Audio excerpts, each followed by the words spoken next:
يعني الفقرة الأخيرة في حلقة اليوم نخصها النجم الكرة المغربية الفتى الذهبي يوسف النصيري يحطم الأرقام القياسية الواحدة تلو الأخرى. بالأمس القريب يعني قبل أيام فقط قاد فريقه إشبيلية الإسباني للتأهل لنصف نهائي يوروبا ليج بهدفين جميلين في شباك مان يونايتد. اليوم قبل قليل دخل كبديل في مباراة بالدوري الإسباني وسجل هدف الانتصار لفريق إشبيلية على فريق فياريال. تألق كبير لهذا اللاعب الذي كان قبل مونديال قطر صراحة كان قريبا من خبر كان كما يقال، لكن ثقة وليد في هذا اللاعب والخطاب الإيجابي جعله يتألق في المونديال وتألق أيضا بعد المونديال بأرقام قياسية.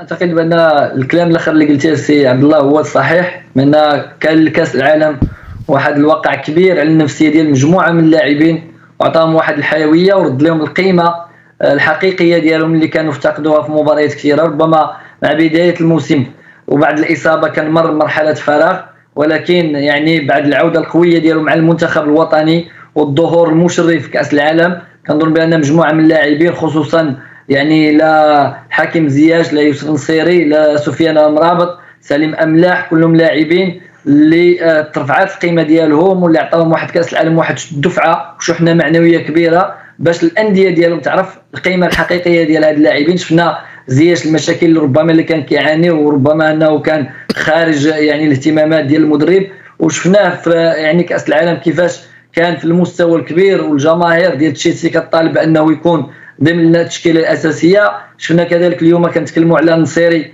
فالعمل الجاد ويعني والمثابره، وكذلك ان يكون عندك كما قلتي مدرب من حجم وليد القراقي اللي كيعطي شحنه معنويه للاعبين وكيعطي ثقه اكبر للاعبين وكيخليهم في القيمه الحقيقيه اللي كيستحقوها. فكنظن بان كرة القدم الوطنيه تفتخر بالنصيري، المنتخب الوطني في حاجه الى نصيري والى لاعبين اخرين من حجم نصيري، وهذا مثال بالنسبه لي انا مثال لباقي المهاجمين ديال الدوري الاحترافي وباقي المهاجمين اللي جايين يعني كيلعبوا في الفئات، بان شاب خرج من اكاديميه محمد السادس يشق طريقه نحو الاحتراف، واليوم هو احد نجوم العالم في خط الهجوم وواحد من اللاعبين المتميزين. فنتمنى كل لاعب ياخذ قدوه باش يحقق يعني الاحلام ديالو باش يوصل للمستوى اللي كيطمح انه يوصل ليه.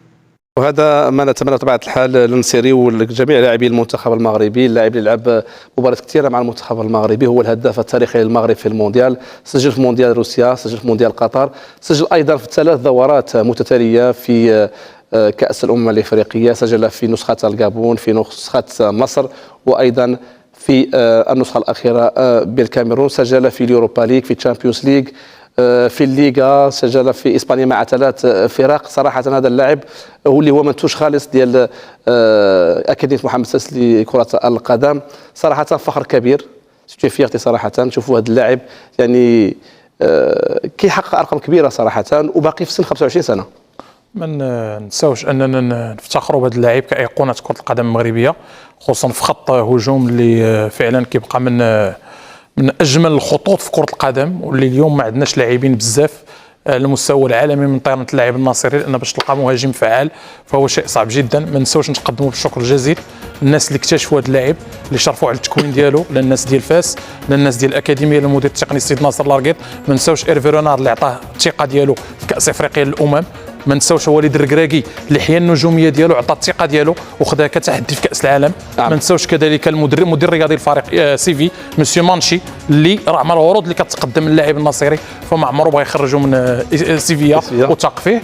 اليوم مفخرات كره القدم الوطنيه، كره القدم العربيه والافريقيه والعالميه. برافو نصيري، برافو لجميع لاعبي او الدوليين المغاربه الذين يتالقون مع انديتهم. غتكون عندنا فرصه في حلقات قادمه من بانوراما سبور للحديث عن تالق اللاعبين المغاربه مع انديتهم. انتهى وقت البرنامج. سي بالعودي، شكرا جزيلا لك. شكرا على الاستضافه وتحياتي للجميع. شكرا لك والشكر موصول للسي عادل رضي. شكرا على الاستضافه وتحيه للجميع كذلك. محسن شكرا جزيلا لك. شكرا سي عبد الله وشكرا لجميع المشاهدين. شكرا لكم ضيوفي الكرام. ختام حلقه اليوم بانوراما سبور. شكرا على المتابعه مشاهدينا، في امان الله. السلام عليكم ورحمة الله تعالى وبركاته. ستجرى مقابلة إياب دوري أبطال أفريقيا بين 8 فرق. الوداد ضد سيمبا على الساعة 7 مساء.